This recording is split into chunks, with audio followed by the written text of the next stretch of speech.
entre algunas de las obras que he hecho últimamente en restauración grandes, pues restauré el Ateneo Fuente en Saltillo y restauré la Escuela Coahuila. Tiene una obra muy importante. La primera, que es el Ateneo Fuente, me llevó casi 6 años la restauración. La Escuela Coahuila me llevó como año y medio más o menos.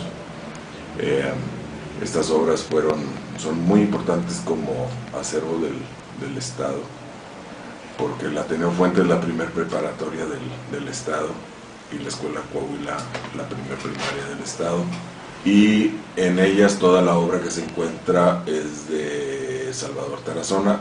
Es el mismo artista que pintó aquí el Teatro Isauro Martínez. Y mi obra plástica, mi obra de caballete, pues normalmente la vendo en Estados Unidos, un poquito en Europa y otro poco acá en México.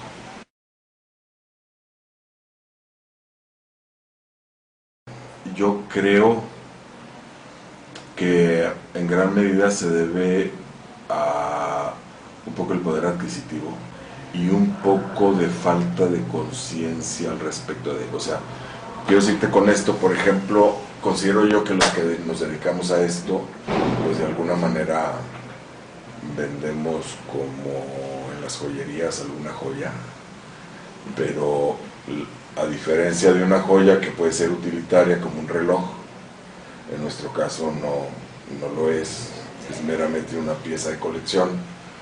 Sí hay un nicho, aunque corto, pero lo hay, de distribución de la obra, que es por donde yo traslado mi obra a coleccionistas privados.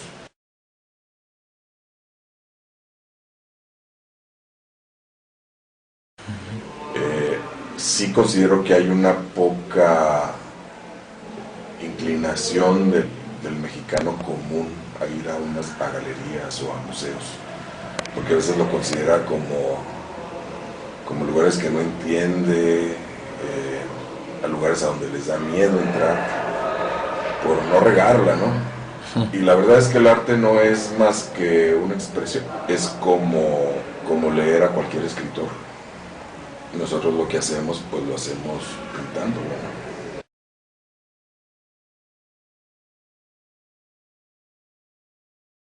Yo estudié diseño industrial, o sea, nada que ver con lo que hago. La estudié, pues no, todavía no encuentro el por qué la estudié, pero bueno, pues ahí caí, ahí la estudié. Y posteriormente con algunos italianos y franceses fue como me dirigí al área de la restauración, que me parecía un área muy interesante, porque es un área donde te tienes que preparar mucho, conocer lo que estás restaurando, bajo qué técnicas, para no afectar el trabajo que alguien hizo pues años atrás, ¿no?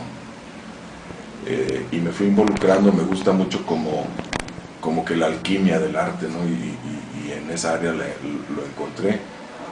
Yo espero que al paso del tiempo, pues, mi obra si ha de restaurarse en alguna ocasión, pues la persona que lo haga tenga esa misma inquietud, ¿no?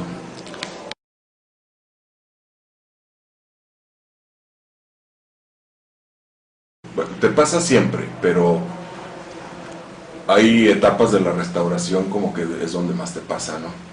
Me pasó en el Ateneo Fuente. En el Ateneo, dentro del Ateneo hay un teatro que se le llama el Paraninfo. Es un auditorio para 900 personas, y en la parte del arco del frontis arriba, todo el Ateneo había sido pintado encima hasta por 30 capas de pintura. O sea, todo lo que restauré yo estaba oculto y en condiciones muy precarias ya, ¿no? Porque los frescos dejaron de respirar, entonces hacían polvo cada vez que descubríamos. Y fue ir adivinando un poco todo lo que el artista hizo, ¿no? Y específicamente había un fresco arriba del frontis del foro de ahí del Paraninfo, donde no se contaba con una memoria fotográfica, no había nada.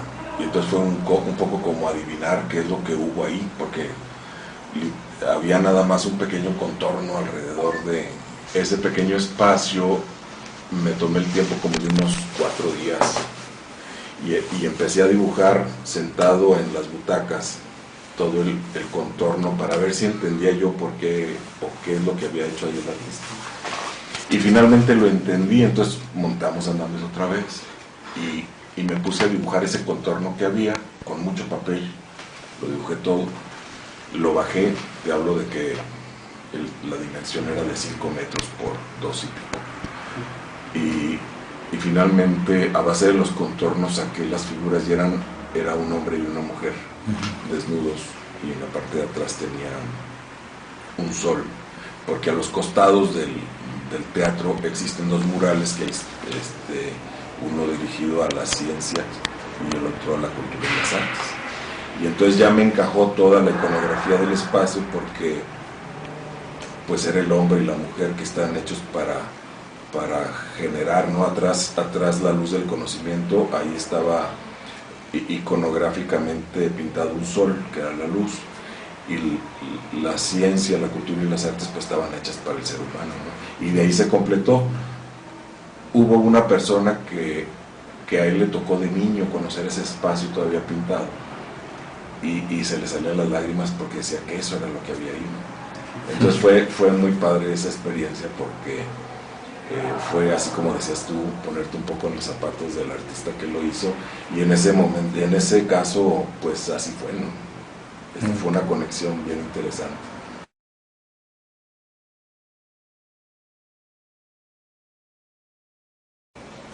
Voy a tratar de condensarlo.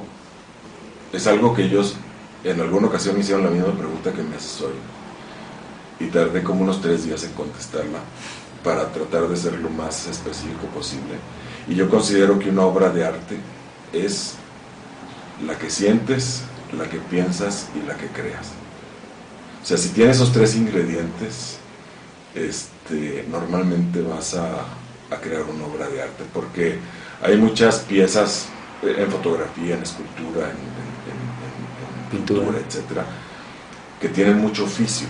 Se ve que la persona sabe dibujar, o se ve que la persona sabe esculpir, pero no tiene nada de sentimiento, o sea, no hay aquí nada. Entonces no pasan de ser una buena ilustración, o de ser una buena representación de un delfín o de una ballena, pero no te dice nada, absolutamente, porque no hay una propuesta, no hay nada que esa persona, y mira que estoy emitiendo la palabra artista, justamente por eso, porque sí, esa persona en ese momento no lo fue, ¿no?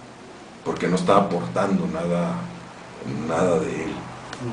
Está siendo una persona que hace bien las cosas, que tiene un buen oficio, pero el oficio no lo es todo en esto. Es bien importante, pero no lo es todo.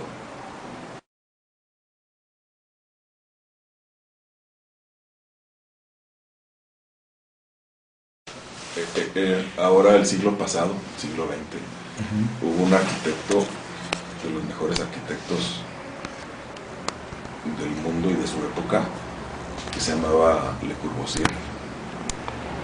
A él en alguna ocasión le preguntaron que por qué no había estudiado arquitectura, porque curiosamente él nada más terminó primero preparatoria, y considerado uno de los mejores arquitectos de la época, ¿no? Decía, mira, si yo me hubiera metido a estudiar, hubiera desaprendido. O sea, son de esas gentes que a veces el conocimiento ensucia, porque delimita el espacio, ¿no? O sea, si no tienes un buen maestro que te direccione adecuadamente, vas a cometer el error que comete un maestro en kinder, ¿no? Una maestra en kinder, que te dice, de la rayita no te pases, como por qué no. Y entonces son esos pequeños límites que a lo largo de la vida son grandes murallas que no te dejan expandir tu área creativa, porque alguien te ensució.